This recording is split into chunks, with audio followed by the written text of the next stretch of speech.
जय कार्तिकेय भगवान। जय माता पार्वती। जय भोलेनाथ। जय गणेश महाराज। आप सभी भक्तों को स्कंद चंपा षष्ठी की हार्दिक मंगलमय शुभकामनाएं।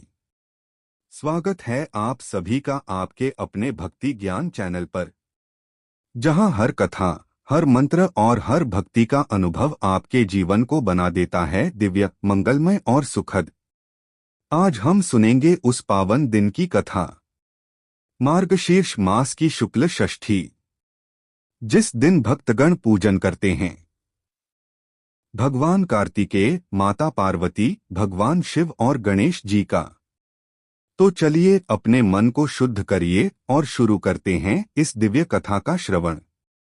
हे भक्तों, मार्गशीर्ष मास का समय था। हिमालय की चोटियों पर शीतलता फैली थी। धरती पर शांत वायु बह रही थी। देवताओं का तेज चारों ओर छाया था।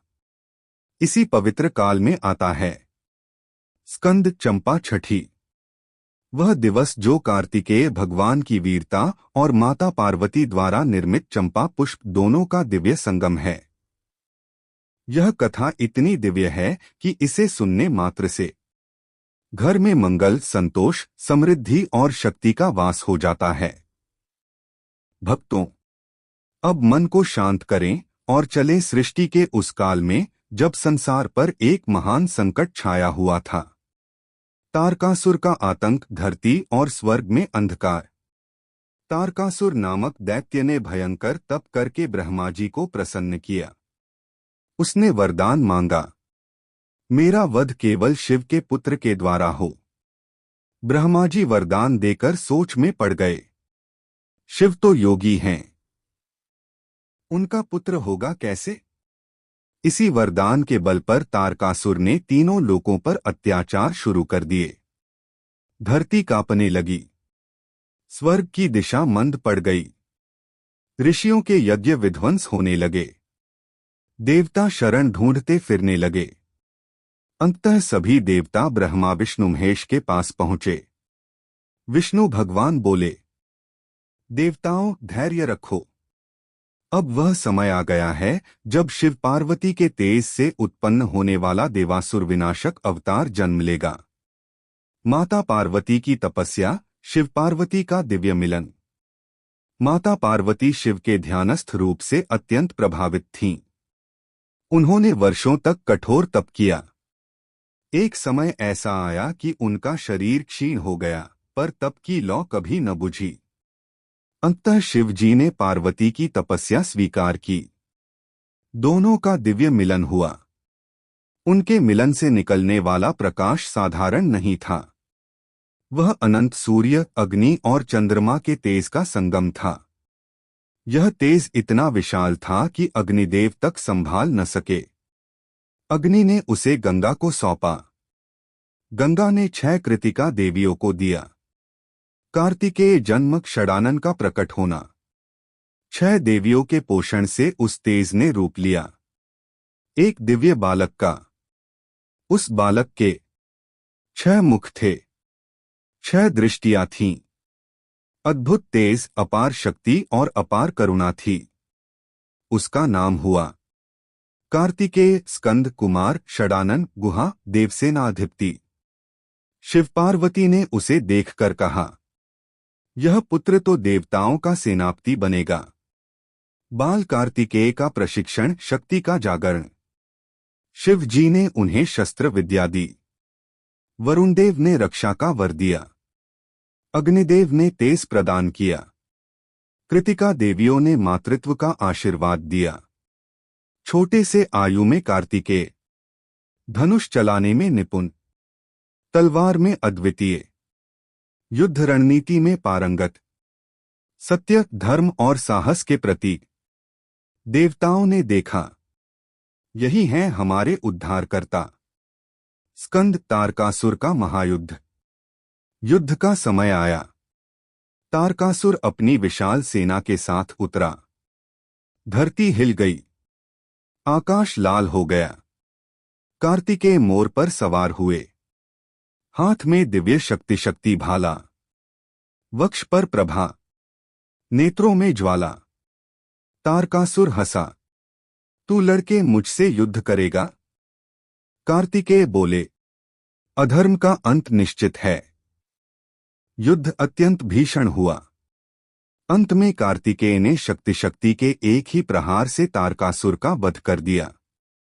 स्वर्ग में, पृथ्वी में, सभी लोकों में जयकारें गूंज उठीं। जय कार्तिकेय महाराज।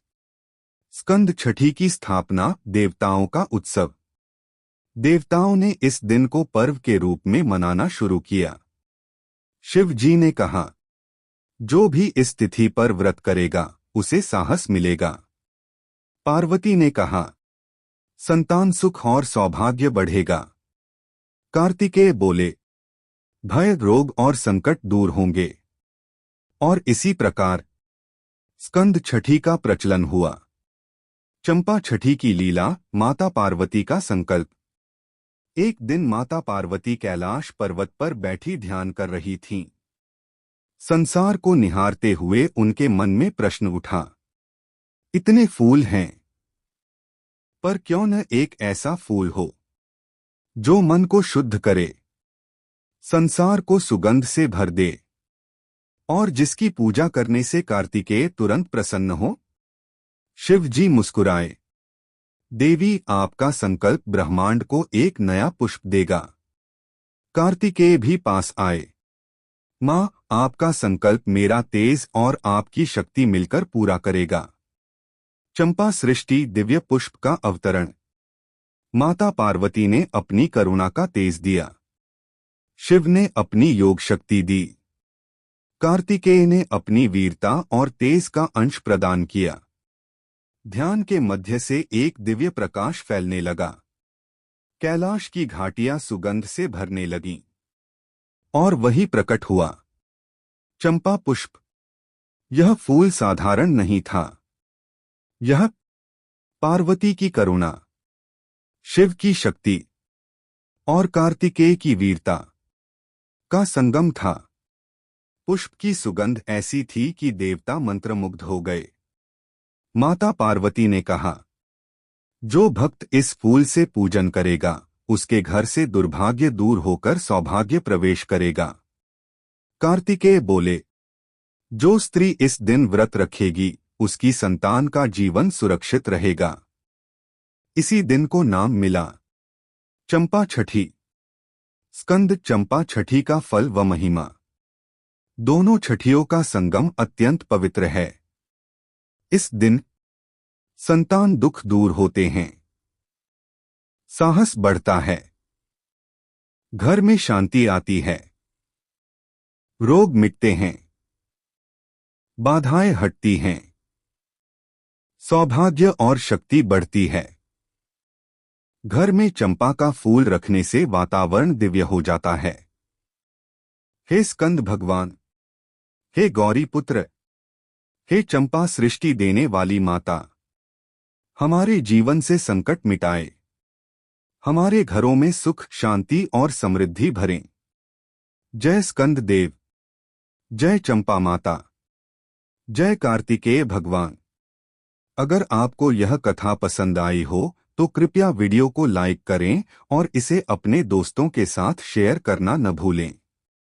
नीचे कमेंट में हमें बताइए कि आपको यह कथा कैसी लगी। और अगर आप हमारे चैनल पर नए हैं तो सब्सक्राइब जरूर करें ताकि आप हर नई कथा सबसे पहले देख सकें। धन्यवाद और अगली कथा में फिर मिलते हैं।